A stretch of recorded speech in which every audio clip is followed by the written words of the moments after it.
Exatamente. Nós ficamos atribuindo os erros, as coisas que acontecem conosco de forma errada, porque a sorte, eu não tive sorte, eu não fui feliz, aos outros.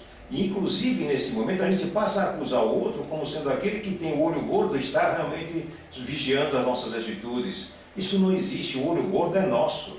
Nós é que temos o olho gordo, o olho maior do que deveria ter, abiscoitando, querendo ter coisas ilusórias. Então nós sofremos, nós não alcançamos chegar lá e pegar aquela fruta, mas nós só ficamos pulando, para pular a uma altura 2 vezes ou 3 vezes o nosso tamanho. É impossível, nós não temos asas para voar, ainda é impossível. Mas quando o homem começa a compreender a sua pequenez e a sua grandeza como potencial, ele vai entender o que Jesus veio fazer no mundo. Por isso ele disse que ele viria na hora certa. Ele é o Consolador prometido.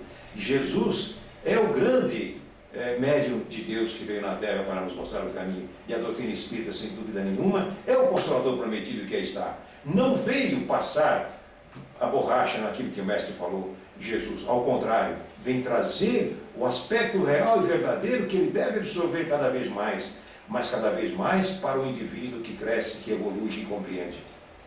Torno novamente a afirmar, não é para ser uma religião contra a outra, é para unirmos-nos cada vez mais em torno do Mestre e não menos amor para com os outros, maior ainda o amor, respeitando a compreensão e o entendimento de cada um.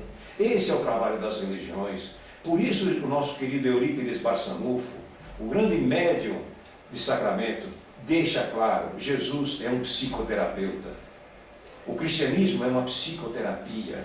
Analisemos o Evangelho como norma de conduta e vamos verificar que o Evangelho, aliado à doutrina dos Espíritos, que nos mostra o porquê do ser, do destino e da dor, vai nos levar a entender que Jesus é, sem dúvida nenhuma, o grande Consolador prometido, que através da doutrina dos Espíritos se manifesta na Terra novamente. Foi aguardado, e era aguardado, ele sabia que ele ia voltar, e voltou, está aí. Está aí, será que nós queremos senti-lo, pegando nele? A doutrina dos Espíritos, ela não é contra Jesus, não é contra a religião nenhuma em momento algum. Ela traz-nos uma visão maior, uma visão ampliada.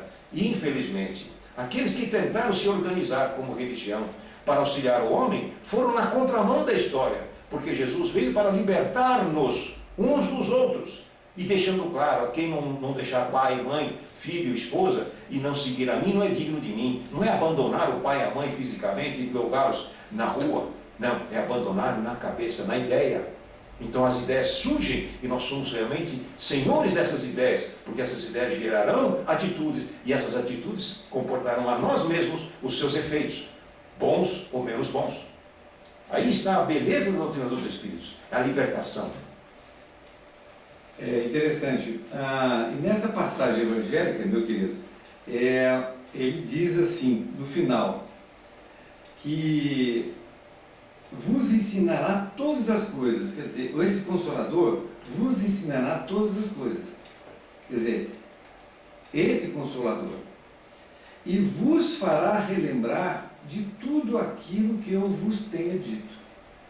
Então veja bem, eu gostaria aqui de, com muito amor, com muito carinho, falar para aquelas pessoas que ainda acreditam que Jesus vai retornar. Porque veja bem, se ele disse aqui que esse Consolador vos ensinará todas as coisas, esse Consolador não é ele.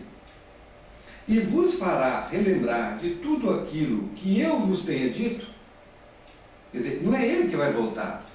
Porque voltar para quê? Para dizer as mesmas coisas? Para ser crucificado novamente? Exatamente, para ser crucificado novamente, não é? Então, você pode até não acreditar que seja a doutrina espírita, aqui como nós acreditamos, que seja o Consolador a nossa doutrina. Mas de uma coisa nós temos certeza, de que Jesus não tem necessidade de voltar.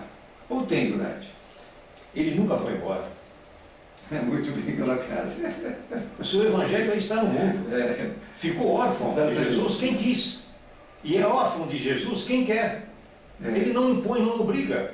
Porém, a própria vida vai nos levando, vai nos conduzindo para a necessidade de procurar Jesus, não como uma religião, mas com religiosidade.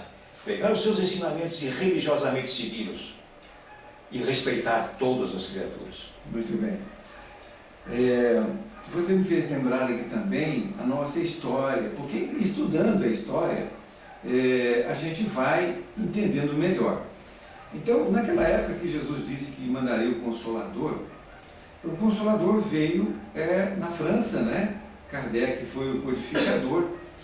E vejam bem, hoje, se nós analisarmos a França hoje trata o Espiritismo lá, talvez até com certa desdenho, ou para aqueles que sabem, ou para a maioria não sabe o que é, né? A codificação que veio naquele berço.